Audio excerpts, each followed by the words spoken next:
I think one of the goals of parenting is not just to help our kids learn to grow up, but to help them learn to grow down. In other words, learn to bend the knee, to learn to give up that position of wanting to be on the throne of everything in their lives. And kids come into the world that way. They come into the world entitled. I mean, have you ever met a patient infant? You know, they're like, look, I got dirty britches here, but I kept you up all night last night, so, you know, take a break. We can do this later. Infants aren't like that. Infants are like, me now, me now. So we're born self-centered, and a parent's job is to kind of go along with that self-centered narcissism for about a year when they're infants. And then you spend the rest of your life trying to undo that. I have spouses sometimes who say to me, my husband is just so selfish. It's just all about him. I mean, did something happen to him in his childhood?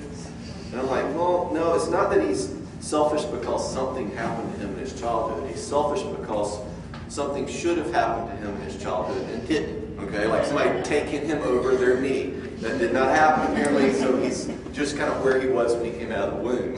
He just hasn't moved any since then. So one of the things these kids need from you is limits, for you to be comfortable with their anger and disappointment that they don't get special treatment. Okay? They will expect it from you, they will demand it from you, they will tell it to their parents if you don't give it to them.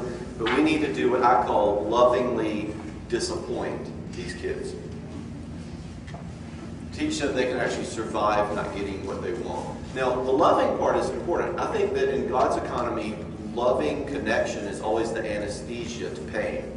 That's why we talk about love and limits, because limits are never fun. I mean, being told no is like as fun as getting a rotavirus. We need love in the context to say, I'm for you and I understand. So these kids would expect all these things and feel so entitled. We need to say, no, actually, I'm not going to do that for you, and you kind of need to do that yourself. Or, yeah, I am going to keep this grade, I'm not going to change it. But I really understand that's hard. They need that loving part as an anesthesia to make sense of it. What do the compliant, permissive parents need? These frightened, compliant, keep my children happy. What could you give them?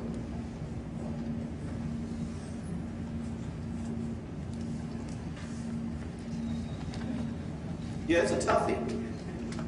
I think, one way of saying it is, I think these parents need permission to upset their kids. Remember, these parents are scared. These parents are afraid of doing something wrong. They're afraid if they don't do everything right as a parent, that somehow their child's going to grow up and be dysfunctional and write a book about it and go on Oprah Winfrey and tell everybody what horrible parents they were. Okay? In a weird sense, I think that one of the things we need to give these kind of parents is a form of forgiveness for upsetting their child. Kind of a sense that they can be bad and their child can be displeased with them and their child is going to make it and so will they. It feels horrible to them to do that, have people upset at them, but they love to hear me say that there's room for them to have a life. You mean the psychologist says it's okay for me to have a life? I can say no and let them be unhappy. You mean that's okay? They need to hear that. They actually need to know that their needs matter too. And I think this is why John Roseman is sort of a champion of today's parents, is that he's kind of going, oh, you don't need to call them and worry about their inner world all the time. Tell them no. We need to be told that, this group of parents. They need permission to sort of fail their children in a sense. And to be taught that their child has responsibility in their own growth too. It's not all just about the parents.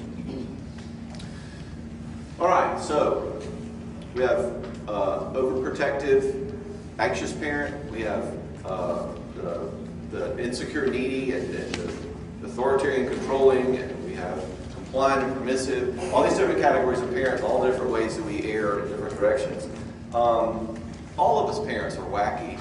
You know, all of us do it weird in some way. But briefly, just as we close, what's the goal? What does good parenting look like? Well, I've kind of been touching on it all along. I call it love and limits parenting. All right? Unlike a disconnected or authoritarian parent, love and limits parents are understanding of a child's needs. They let the love part work there.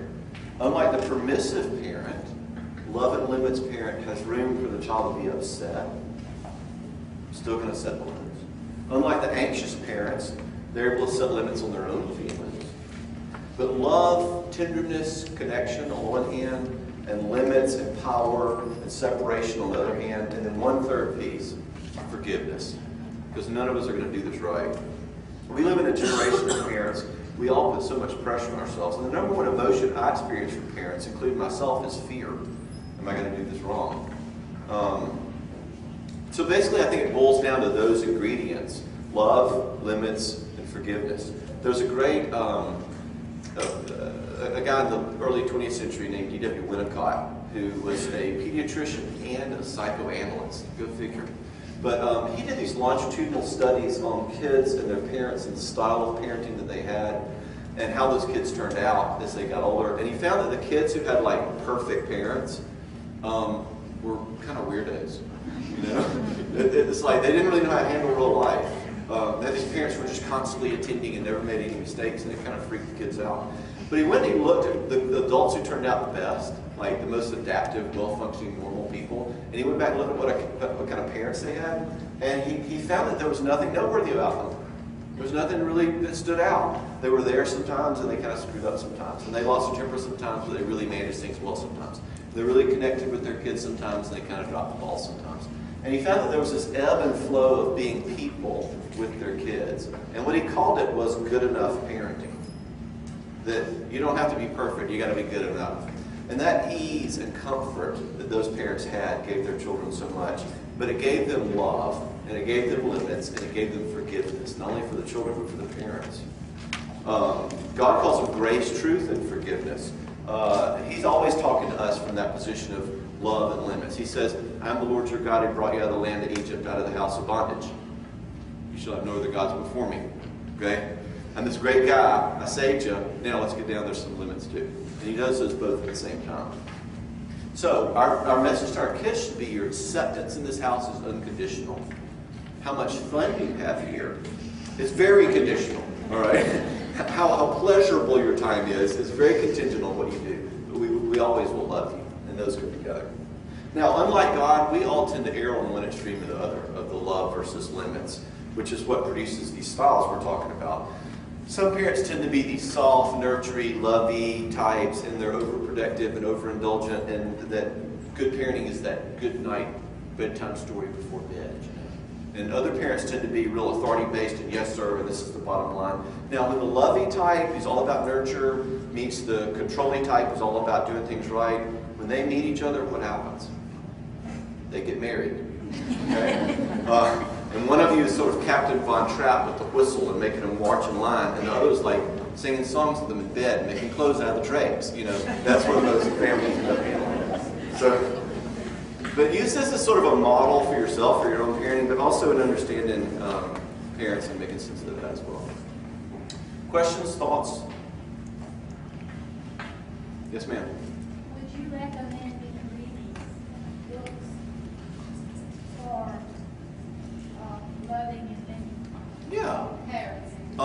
A couple of guys I went to school with in California are now like famous psychologists. John Townsend and Henry Cloud.